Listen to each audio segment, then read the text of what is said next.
Olá, irmãos e irmãs em Cristo. Venho aqui hoje gravar para vocês mais um vídeo do meu canal revelando as profecias da Bíblia.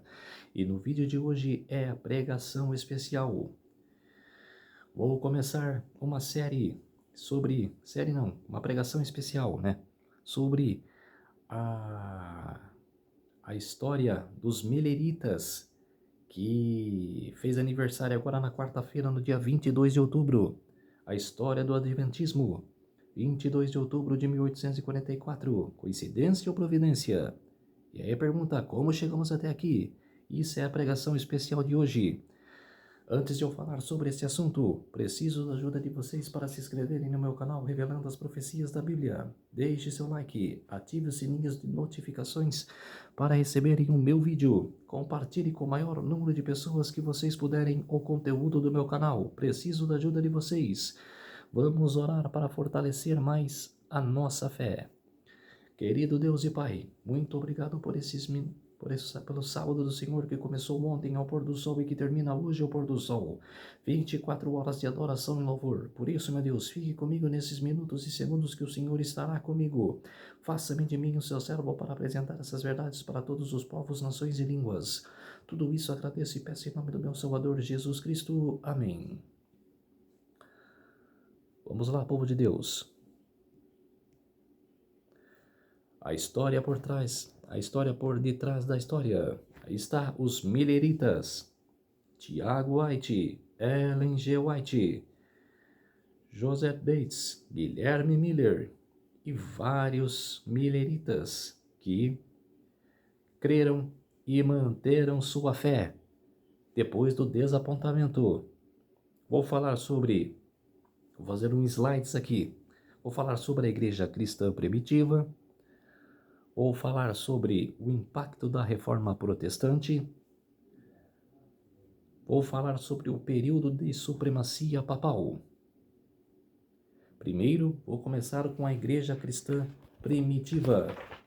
Vamos lá. Vou com base aqui do livro Grande Conflito, de Ellen G. White. Principalmente no capítulo 2, sobre a igreja primitiva. Vamos lá, vou fazer um resumo. Quando Jesus revelou aos seus discípulos o destino de Jerusalém e as cenas do segundo advento, predisse também a experiência de seu povo desde o tempo em que ele deveria apartar-se deles, até o seu retorno em poder e glória para a libertação dos que lhe pertencem. O Monte das Oliveiras, o Salvador contemplou desde os Montes das Oliveiras, o Salvador contemplou as tormentas prestes a cair sobre a Igreja Apostólica, e penetrando mais profundamente no futuro, seus olhos distinguiram os ferozes e as assoladoras tempestades que se abateriam sobre seus seguidores nas eras vindouras da escuridão e perseguição. Em poucas e sucintas declarações de terrível significado, predisse a parte de que os governantes desse mundo imporiam à Igreja de Deus. Mateus capítulo 24, versos 9, 21 e 22. Os seguidores de Cristo deveriam trilhar na mesma estrada de humilhação, opróbrio e sofrimento que seu mestre percorrerá. A inimizade que se precipitará sobre o Redentor do mundo haveria de se manifestar contra todos os que crescem em seu nome. E a história da igreja primitiva testemunhou o cumprimento das palavras do Salvador. Os poderes da terra e do inferno se juntaram contra Cristo na pessoa de seus seguidores. O paganismo antevia que o evangelho triunfasse. Seus templos e altares seriam destruídos. Portanto, reuniu suas forças para destruir o cristianismo.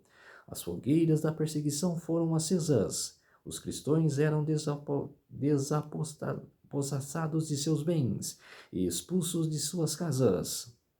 Suportaram o grande combate de aflições. Hebreus capítulo 10, versos 32.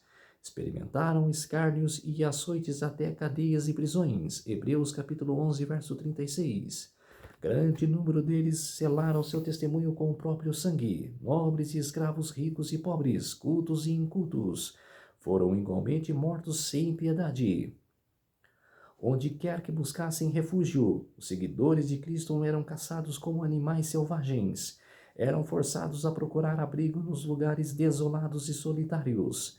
desamparados, aflitos e maltratados, dos quais o mundo não era digno, errantes pelos desertos e montes e pelas covas e cavernas da terra. Hebreus capítulo 11, versos 37 e 38. As catacumbas propiciavam abrigo para milhares. Debaixo das colinas, fora dos limites de Roma, haviam sido cavadas longas galerias através da terra e da rocha. Uma escura e intricada rede de passagens estendia-se por quilômetros além dos muros da cidade. Nesses isolamentos subterrâneos, os seguidores de Cristo sepultavam seus mortos, e ali também, enquanto suspeitos e proscritos, encontravam um lar, quando o doador da vida despertar os que combateram o bom combate. Muitos que foram martirizados por causa de Cristo sairão dessas sombrias cavernas.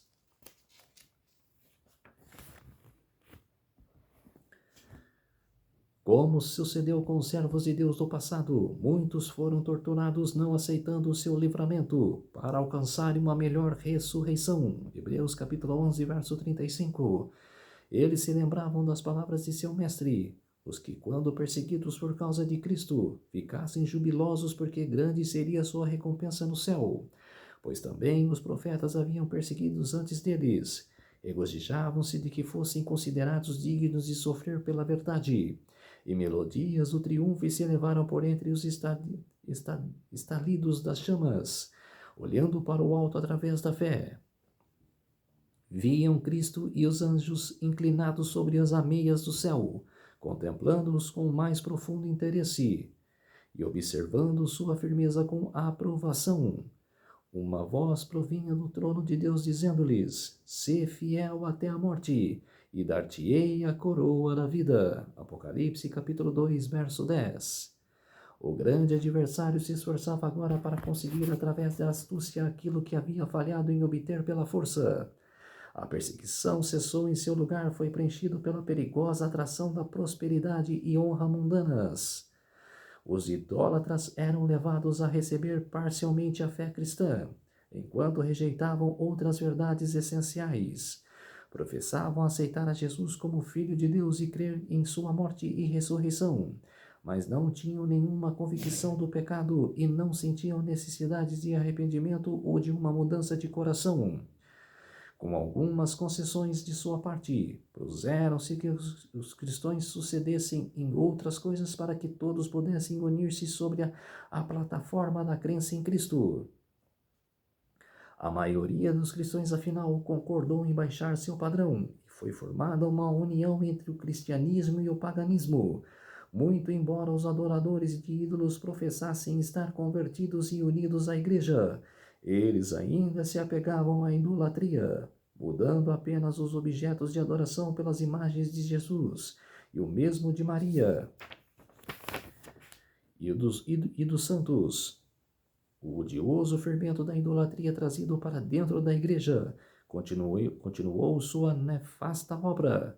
Doutrinas errôneas, ritos supersticiosos e cerimônias idólatras foram incorporados à sua fé e culto. Quando os seguidores de Cristo se uniram aos idólatras, e a religião cristã se tornou corrompida, e a igreja perdeu sua pureza e poder.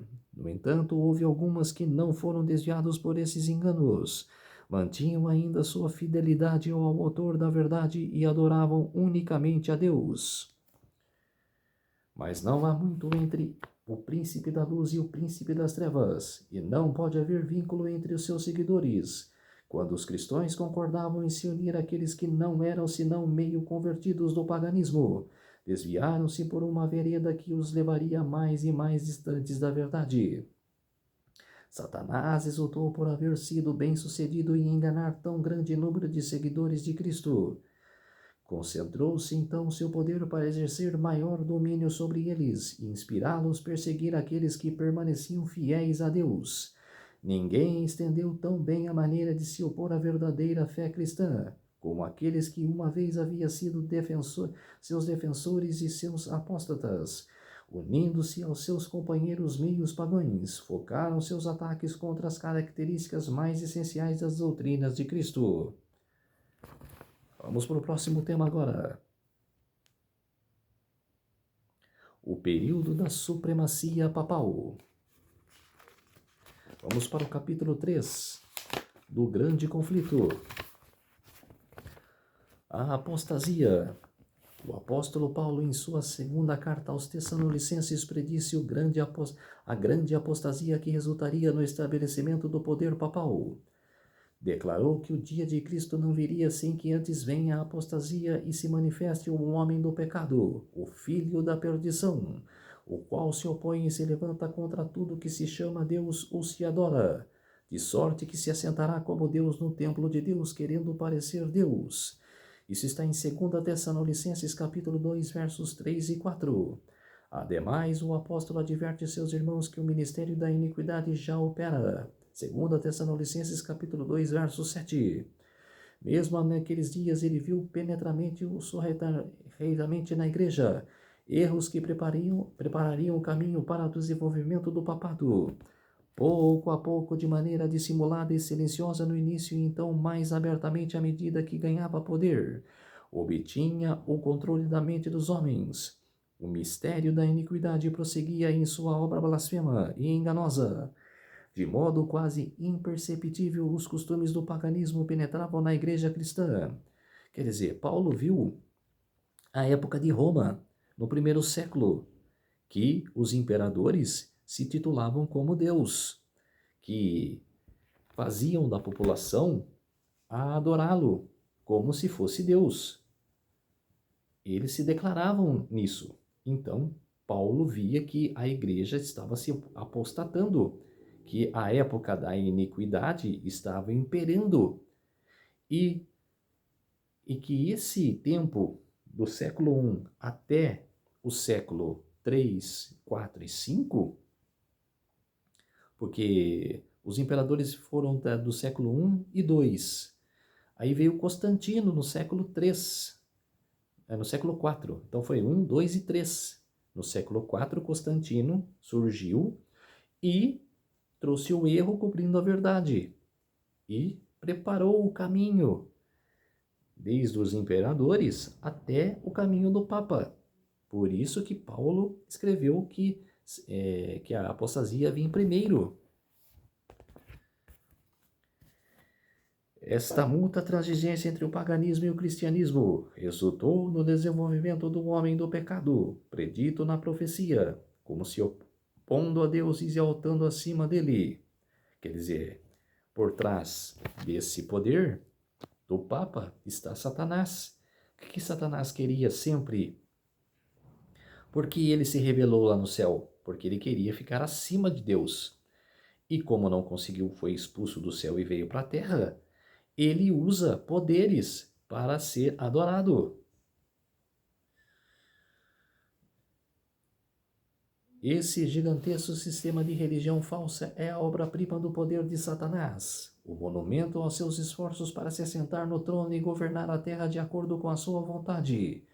Satanás certa vez esforçou para firmar um compromisso com Cristo. Ele se achegou ao Filho de Deus no deserto da tentação, e mostrando-lhe todos os reinos do mundo em sua glória, propôs-lhe entregá-los todos em suas mãos, se Jesus apenas reconhecesse a supremacia do príncipe das trevas. Cristo repreendeu o arrogante e tentador e forçou-o a retirar-se. Mas Satanás tem mais êxito ao apresentar as mesmas tentações ao homem.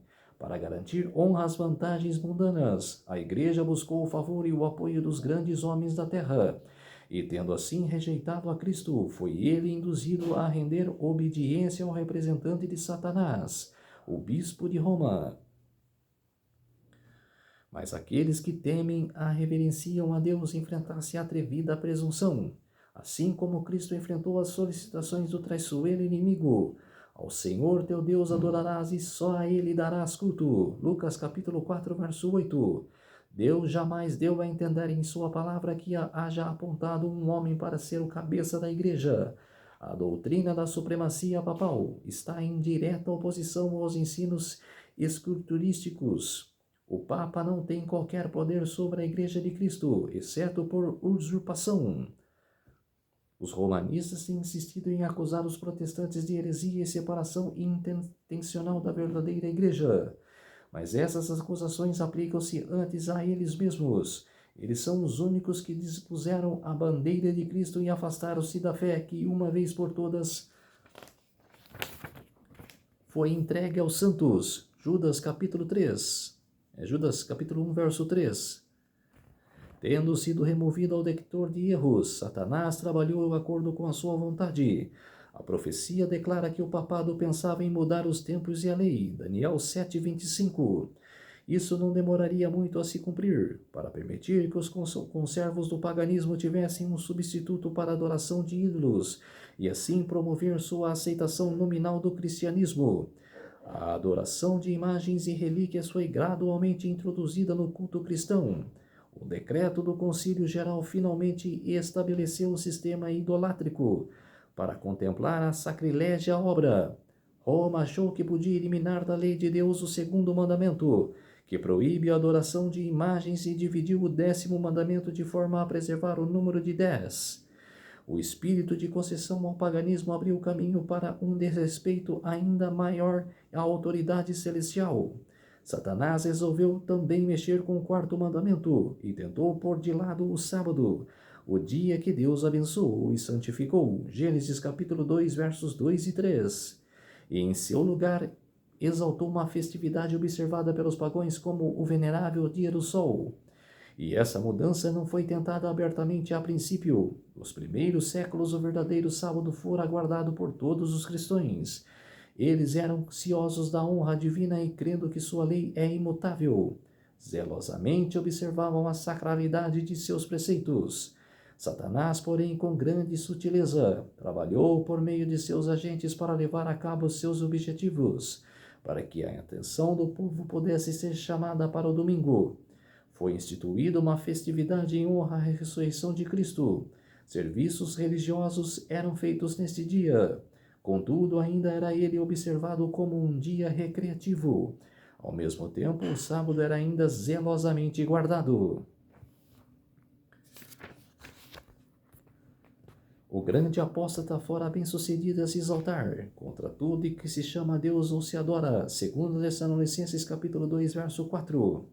Ele ousou mudar o único preceito da lei divina que aponta inequivocamente o Deus vivo e o verdadeiro a toda a humanidade. Os protestantes agora insistem que a ressurreição de Cristo no domingo tornou-se o sábado cristão, mas não há evidências críticas para sustento dessa alegação. Nenhuma honra foi dada a esse dia por Cristo aos seus apóstolos.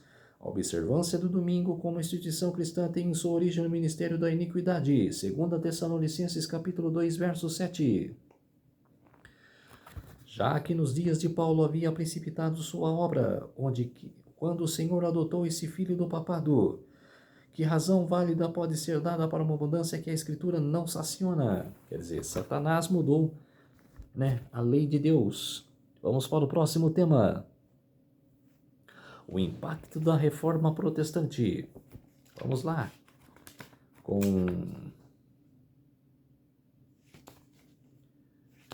Falando sobre o primeiro reformador, John Wycliffe. Primeiro foi os waldenses, Mas os waldenses eram os que, como se diz, fazia as obras escondidos, Mas abertamente.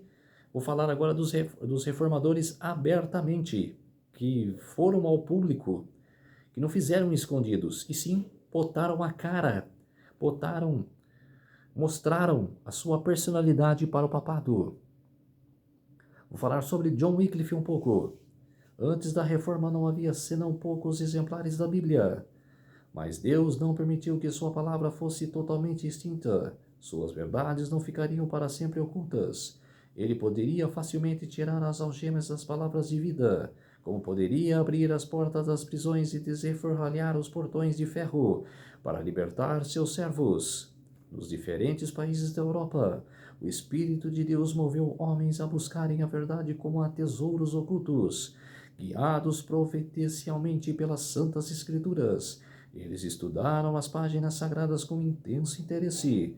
Estavam dispostos a aceitar a luz, fosse qual fosse o custo para si mesmos. embora não pudessem ver claramente todas as coisas, foram capazes de perceber verdades há muito tempo encobertas, como mensageiros enviados pelo céu, prosseguiam rompendo as cadeias do erro e da superstição e chamado aos que haviam sido escravizados há tanto tempo, para que se levantarem e declarar sua liberdade. No século XIV, surgiu na Inglaterra a estrela da manhã da Reforma. John Wycliffe foi um arauto da Reforma não apenas para a Inglaterra, mas para toda a cristandade. O grande protesto contra Roma, o qual lhe fora permitido pronunciar, nunca deveria ser silenciado. Esse protesto desencadeou uma luta que resultou na espalmação de indivíduos, igrejas e nações. Wycliffe recebeu uma educação liberal para que ele, o temor do Senhor, era o princípio da sabedoria. Ele era conhecido na universidade por sua fervorosa piedade, bem como por seus notáveis talentos e profícua sabedoria. Quando Wycliffe ainda estava na faculdade, ele começou a estudar as Escrituras. Naqueles tempos, quando a Bíblia existia apenas em línguas antigas, os eruditos estavam capacitados a encontrar seu caminho para a fonte da verdade, que estava vedado às classes iletradas. Assim já estava preparado os percursos para a futura obra de Wycliffe como reformador.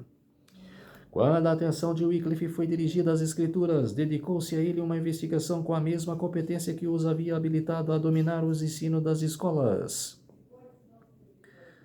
Wycliffe tinha uma ótima percepção para detectar erros e investiu destemidamente contra muitos dos abusos sancionados pela autoridade de Roma. Quando atuava como capelão do rei, assumiu corajosamente posição contra o pagamento de tributos que o Papa exigia do soberano da Inglaterra, e mostrou que a pretensão papal de autoridade sobre os governantes seculares era contrária tanto à razão como à revelação. As exigências do Papa haviam despertado grande indignação. Os ensinos de Wycliffe estavam exercendo influência sobre os dirigentes da nação. Outro mal contra o qual o reformador moveu longa e resoluta batalha foi a instituição da Ordem dos Frades Mendicantes. Esses frades enxameavam a Inglaterra, emperrando a grandeza e a prosperidade do país. Mesmo os exultantes das universidades eram enganados pelas falsas representações dos monges, introduzindo-os a unir-se às suas ordens. Homens sábios e piedosos haviam trabalhado em vão para produzir uma reforma nessas ordens monásticas, mas o Wycliffe, com visão mais clara, atingiu as raízes do mal, declarando que o próprio sistema era falso e que deveria ser abolido.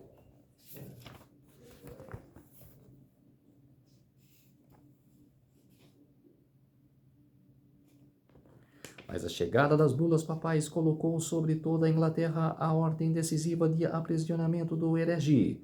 E essas medidas, que apontavam diretamente para a fogueira, parecia certo que Wycliffe deveria logo cair nessa vingança de Roma. Mas aquele que deve declarar no passado: não temas, eu sou teu escudo.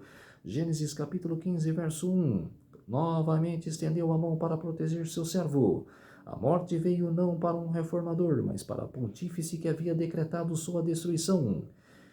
Gregório VI morreu e os eclesiásticos que haviam se reunido para o julgamento de Wycliffe se dispersaram.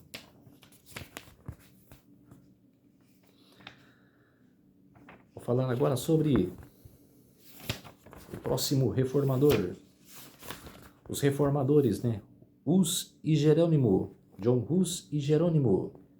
O evangelho foi estabelecido na Boêmia já no século XV. No século XV. A Bíblia havia sido traduzida e o culto público era celebrado na língua do povo. Mas à medida que aumentava o poder do Papa, a palavra de Deus era obscurecida. Gregório VII se jactava de destruir o orgulho dos reis. Não estava menos intencionado a escravizar o povo e, consequentemente, fez circular uma bula proibindo o culto público na língua boêmia. O Papa declarava que Deus se agradava que sua adoração fosse celebrada numa língua desconhecida e que sua adoração fosse celebrada numa língua desconhecida e que sua adoração fosse celebrada e que a observância dessa regra resultava em muitos males e heresias. Antes dos dias de Rus, houve na Boêmia homens que se ergueram para condenar abertamente a corrupção da igreja e a libertação e a libertinagem do povo. Seus trabalhos despertaram amplo interesse. Os temores da hierarquia foram despertados e deflagrada a perseguição contra os discípulos do Evangelho. Obrigados a realizar seus cultos nas florestas e montanhas, eram caçados pelos soldados e muitos deles foram mortos. Depois de algum tempo foi baixado um decreto ameaçando com fogueira todos aqueles que se afastassem do culto romano. John Hus era da origem humilde e bem cedo ficou órfão pela morte de seu pai. Sua piedosa mãe estimava a educação e o temor de Deus como a mais valiosa das possessões, procurou garantir tal herança para o filho. Hus estudou na escola da província, dirigindo-se depois para a Universidade de Praga, onde foi admitido como o pobre e que não possuía herança e nem riquezas mundanas, para conceder o filho. Mas à medida que se aproximava da grande cidade, ele se ajoelhou do lado do jovem sem pai e invocou para ele a bênção do Pai Celestial. Ela mal imaginava como sua oração seria respondida.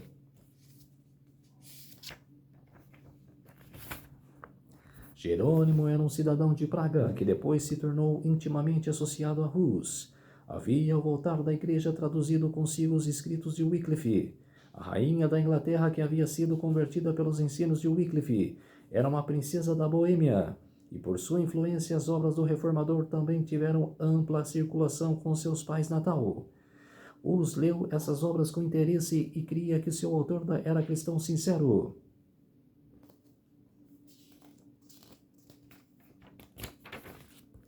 Vou ser breve aqui. Eles morreram na fogueira também. Vamos falar agora sobre, para não estender muito o vídeo, falar sobre Lutero. Em primeiro lugar, entre os que foram chamados a conduzir as igrejas das trevas para a luz da fé mais pura, encontra-se Martim Lutero, zeloso, ardente e devotado, não conhecendo outro temor senão o de Deus, e não reconhecendo nenhum outro fundamento para a fé religiosa senão as Santas Escrituras. Lutero foi o homem para o seu tempo. Por meio dele, Deus realizou uma grande obra para a reforma da igreja, para a iluminação do mundo. O pai de Lutero era um homem de vontade forte e ativa, o grande força de caráter honesto, resoluto e justo. Ele era leal às suas convicções do dever, quais fossem as consequências. Seu legítimo bom senso levou ao olhar da vida monástica com desagrado. Ele ficou muito aborrecido quando Lutero, sem o seu consentimento, entrou para o monastério. Passaram-se 2 anos de que o pai reconciliar-se com seu filho, e mesmo então as opiniões permaneceram as mesmas. A escola para onde ele foi enviado era uma tenra idade. Lutero foi trazido em severidade ou mesmo violência. Tão grande era a pobreza de seus pais que unir-se de sua casa para a escola em outra cidade. Ele foi por algum tempo forçado a obter seu alimento cantando de porta em porta. E não foram poucas as vezes que passou fome.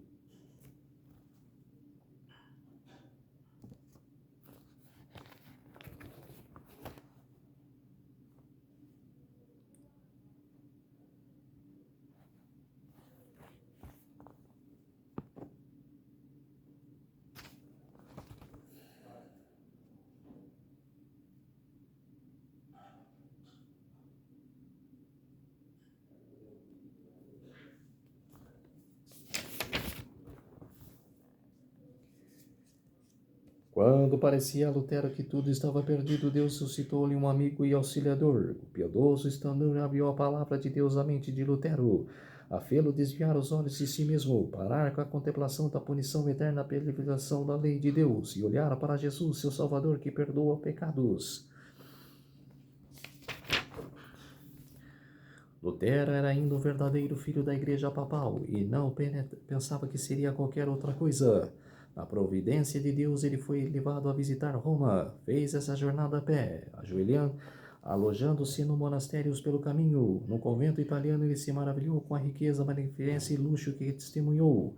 Favorecidos pela magnífica renda, os monges viviam em esplêndidos apartamentos, adornando-se com mais ricas e custosas roupas e banquetes usando-os em mesas suntuosas. Com penosas preocupações, Lutero contrastava em cena com abnegação e dureza para a própria vida. Sua mente ficou perplexa. Finalmente, ele contemplou à distância a cidade das Sete Colinas. Com profunda emoção, se prostrou em terra, exclamando: Santa Roma, eu te saúdo. Ele entrou na cidade e visitou as igrejas, ouviu maravilhosas histórias repetidas pelos padres e monges e cumpriu todas as cerimônias exigidas. Por toda a parte ele contemplou cenas que o enchiam de espanto e horror. Ele ouviu que existia iniquidade em todas as classes do clero. Ele ouviu piadas indecentes proferidas pelos prelados e ficou horrorizado diante de sua terrível profanação, mesmo durante a missa. Enquanto se misturava com os monges e cidadãos, Lutero testemunhou dissipação e sensualidade. Para onde se voltasse em lugar de santidade, ele encontrava profanação. É incrível, escreveu, que pecados e atrocidades são cometidos em Roma. Eles precisam ser vistos e ouvidos para serem cridos. Por isso que se costuma dizer, se há um inferno, Roma está construída sobre ele. E ela é um abismo de onde todos os pecados procedem. Quer dizer, Lutero foi o único que não morreu, junto com os outros reformadores, mas nesse tempo foi o único. E ele contemplou Roma, porque ele era um monge, ele fazia parte da Igreja Católica. E viu as abominações. E quando contemplou, falou Santa Roma, ele se arrependeu. E ele leu Romanos, capítulo 8, se não me engano. Somos justificados pela fé.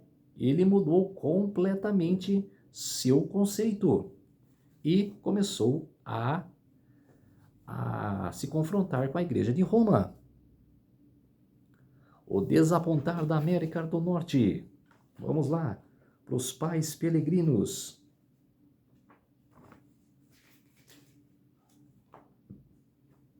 Vamos lá, capítulo 16 do Grande Conflito. Os pais peregrinos. Os reformadores ingleses, a despeito de renunciarem às doutrinas do romanismo, haviam conservado muitas de suas reformas. Assim, embora rejeitando a autoridade e o credo de Roma, não poupou de seus costumes e cerimônias foram incorporados ao culto da Igreja Anglicana. Argumentava-se que essas coisas não envolviam questões de consciência, embora não ordenadas nas Escrituras e, portanto, não essenciais, não deveriam ser proibidas, não por trazerem em si nada intrinsecamente mau. Sua observância tendia a estreitar o abismo que separava as igrejas reformadas de Roma. Concluía que elas promoveriam a aceitação da fé protestante pelos romanistas. Muitos desejavam ardentemente retornar à pureza e à simplicidade que caracterizavam a igreja primitiva. Consideravam muitos dos costumes estabelecidos pela igreja anglicana como monumentos da igreja. Com o suporte da autoridade civil, não permitia nenhuma dissensão em relação às suas formas. A frequência aos cultos era exigida por lei. Assembleias não autorizadas eram proibidas sob pena de prisão, exílio e morte. Deus havia permitido que sobrevivessem provações a seu povo, a fim de prepará-lo para o cumprimento de seu gracioso propósito. A igreja havia sido humilhada para que se pudesse ser exaltada. Quando inicialmente compelidos a separar-se da igreja anglicana, os puritanos se uniram em solene concerto com o povo livre do Senhor para andarem em todos os seus caminhos, tornados conhecidos a serem conhecidos, os pais peregrinos. Eles vieram para a América em 1620, atrás de paz, atrás de professarem a sua fé com paz, em paz. Os grandes reavivamentos, que é os arautos da manhã. Uma das verdades mais solenes e mais gloriosas reveladas na Bíblia é aquela acerca da segunda vinda de Cristo para contemplar a grande obra da redenção. Ao povo de Deus, por tanto tempo a vaguear na região e sombra da morte, é dada uma esperança valiosa e inspiradora de alegria na promessa do aparecimento daquele que é a ressurreição e a vida, a fim de levar de novo ao lar os seus filhos desgradados. Disse o profeta Isaías: despertai e exaltai os que habitas no pó, porque teu orvalho será como o orvalho das ervas, e a terra lançará a si os mortos.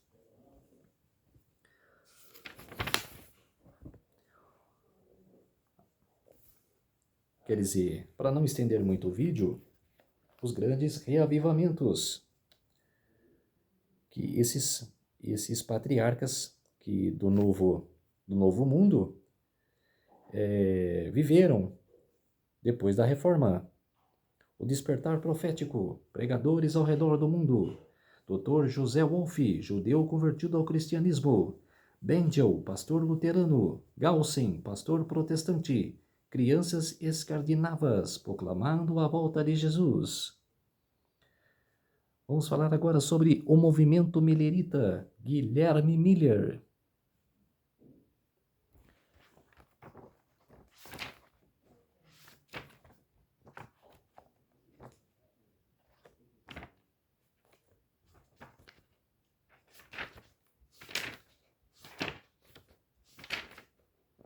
Um reformador americano, um fazendeiro honrado e honesto que havia sido levado a duvidar da autoridade divina das Escrituras, mas que desejava sinceramente conhecer a verdade. Foi o homem especialmente escolhido por Deus para dar início à proclamação da segunda vinda de Cristo. Com muitos reformadores, Guilherme Miller lutou contra a pobreza no princípio de sua vida. Miller era dotado de sadia constituição física. Já na infância dera mostras de força intelectual superior. Sua mãe era mulher de notória piedade e na infância estivera sobre ele sob influência de impressões religiosas. Miller continuou nesse estado duramente alguns meses. Subitamente, diz ele, o caráter de um Salvador foi vividamente gravado em minha mente. Parecia que poder haver um ser tão bom e compassivo que fizesse expiação por nossas transgressões, salvando-nos assim de sofrer penalidade do pecado. E agora professava publicamente a sua fé na religião que havia desprezado. Guilherme Miller era como se diz, um ateu. Ele fazia parte da igreja batista e a família inteira professava, ia lá na igreja batista, e ele ia também, mas em seu coração e sua mente era um ateu. E ele um dia desafiou a Bíblia, falou, eu estou certo e a Bíblia está errada, vou desafiá-la. E ele leu de Gênesis ao Apocalipse e ele viu que a Bíblia estava certa e ele estava errado. O crescimento do povo millerita cresceu e assistiu às suas pregações. As fases do movimento millerita.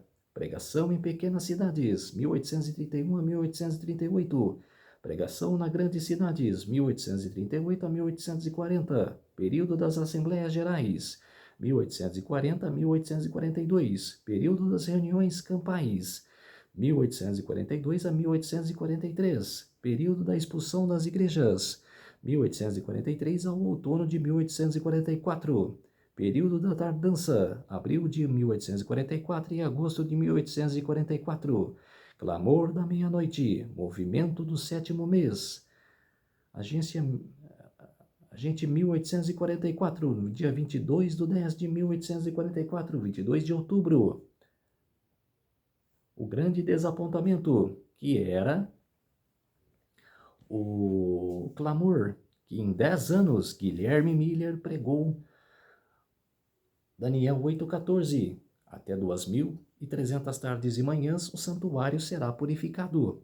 E ele pensou que essa purificação do santuário era a volta de Cristo, era a segunda vinda de Cristo, mas não era. Era a passagem de Jesus no lugar santíssimo, no lugar santo ao santíssimo, de sacerdote para sumo sacerdote. A busca por respostas. Retorno para as antigas igrejas. Adventistas à porta aberta. Adventistas à porta fechada. Êxtase espiritual, extremismo, estudo aprofundado da Bíblia. Apocalipse, capítulo 10, verso 1. Vi outro anjo forte do céu envolto em nuvem, como um arco-íris por cima de sua cabeça. O rosto era como o sol e as pernas como colunas de fogo. E tinha na mão um livrinho aberto, pôs pé direito sobre o mar e sobre o esquerdo sobre a terra.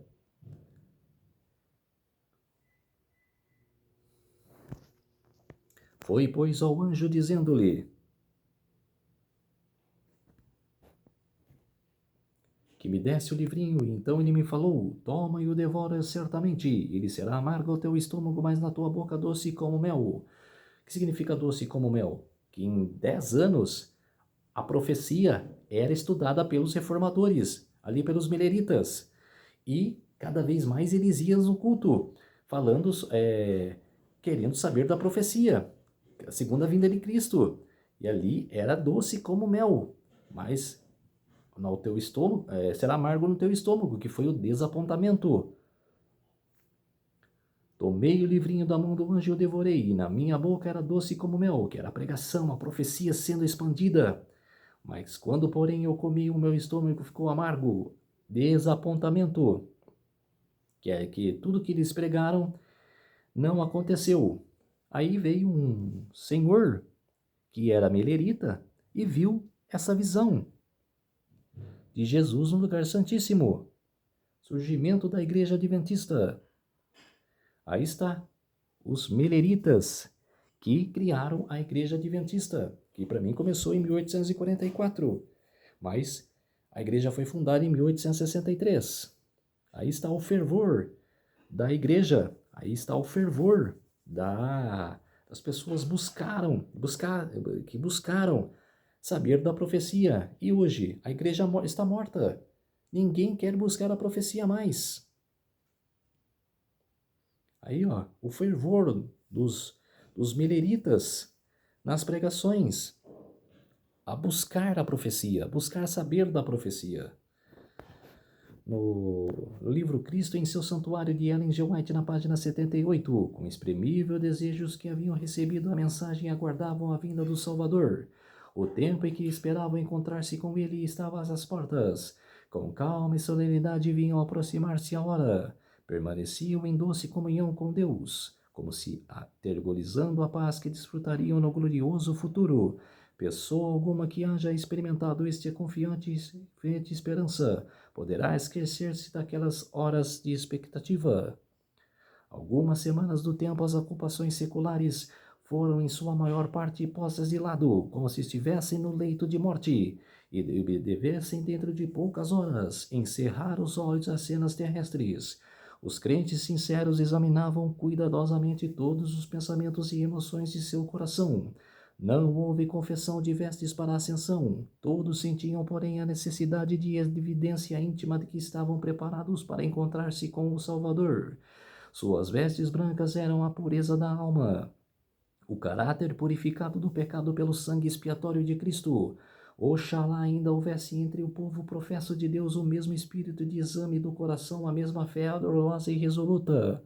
Ellen G. White, Cristo em seu Santuário, na página 78. Provérbios capítulo 30, versos 7 a 9. Duas coisas te peço. Não mais negues antes que eu morra, afaste-me de mim a falsidade e a mentira. Não me des nem a pobreza nem a riqueza. Dai-me o pão que me for necessário, para não suceder que, estando eu farto, te negue e diga: quem é o Senhor? Ou que empobrecido venha furtar e profane o nome de Deus. Apocalipse capítulo 10, verso 11. Então me disseram: é necessário que ainda profetizes a respeito de muitos povos, nações, línguas e reis. E continuaram pregando a mensagem. Continuaram pregando a mensagem do advento. Vamos orar, povo de Deus. Vamos orar para manter a nossa fé. Querido Deus e Pai, muito obrigado por esses minutos e segundos que o Senhor esteve comigo. Fez-se de mim o seu servo para pregar para todos os povos, nações e línguas. Tudo isso agradeço e peço em nome do meu Salvador, Jesus Cristo. Amém. Então, povo de Deus, se inscrevam no meu canal Revelando as Profecias da Bíblia. Deixe seu like, ative os sininhos de notificações para receberem o meu vídeo. Compartilhe com o maior número de pessoas que vocês puderem o conteúdo do meu canal. Preciso da ajuda de vocês. Um feliz sábado a todos e até o próximo vídeo. Tchau!